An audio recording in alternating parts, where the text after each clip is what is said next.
of the ensuing night. It was a traumatic experience for Granny, and for me, and probably for the catfish, too. Throughout the rest of her life, Granny refused to eat fish of any kind, and always carried a high-powered flashlight with her during her nocturnal peregrinations. I cannot be as certain about the effect on the catfish, for my unfeeling cousin, once the hooferaw had died down a little, callously flushed the toilet. As for myself, the effect was to engender in me a lasting affinity for the lesser beasts of the animal kingdom. In a word, the affair of the catfish marked the beginning of my career, first as a naturalist and later as a biologist. I had started on my way to the wolf den. My infatuation with the study of animate nature grew rapidly into a full-fledged love affair. I found that even the human beings with whom the study brought me into contact could be fascinating too. My first mentor was a middle-aged Scotsman who gained his livelihood delivering ice, but who was in fact an ardent amateur mammalogist.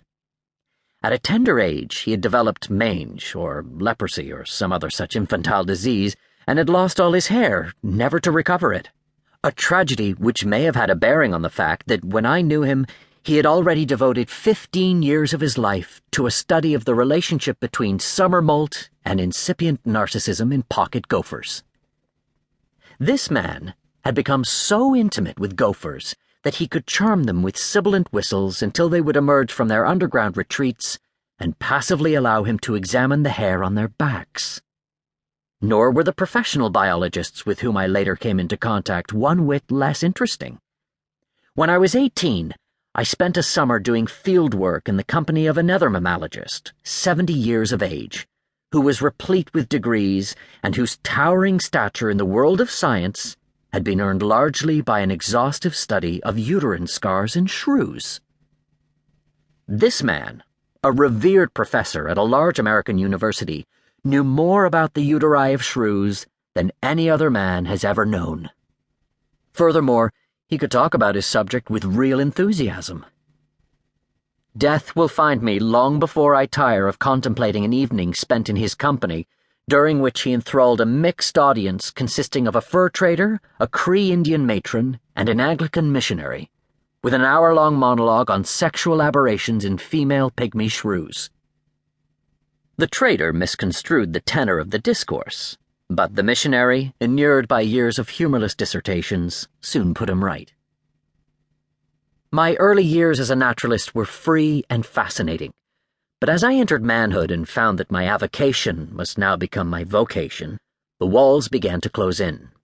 The happy days of the universal scholar who was able to take a keen interest in all phases of natural history were at an end, and I was forced to recognize the unpalatable necessity of specializing if I was to succeed as a professional biologist. Nevertheless, as I began my academic training at the university, I found it difficult to choose the narrow path. For a time I debated whether or not to follow the lead of a friend of mine who was specializing in scatology, the study of the excretory droppings of animals, and who later became a high-ranking scatologist with the United States Biological Survey. But although I found the subject mildly interesting, it failed to rouse my enthusiasm to the pitch where I could wish to make it my life work. Besides, the field was overcrowded. My personal predilections lay toward studies of living animals in their own habitat. Being a literal fellow, I took the word biology, which means the study of life, at its face value. I was sorely puzzled by the paradox that many of my contemporaries tended to shy as far away from living things as they could get, and chose to restrict themselves instead to the aseptic atmosphere of laboratories where they used dead, often very dead animal material as their subject matter.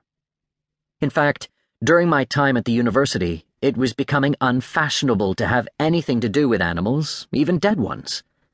The new biologists were concentrating on statistical and analytical research, whereby the raw material of life became no more than fodder for the nourishment of calculating machines. My inability to adjust to the new trends had an adverse effect upon my professional expectations. While my fellow students were already establishing themselves in various esoteric specialties, most of which they invented for themselves on the theory that if you're the only specialist in a given field,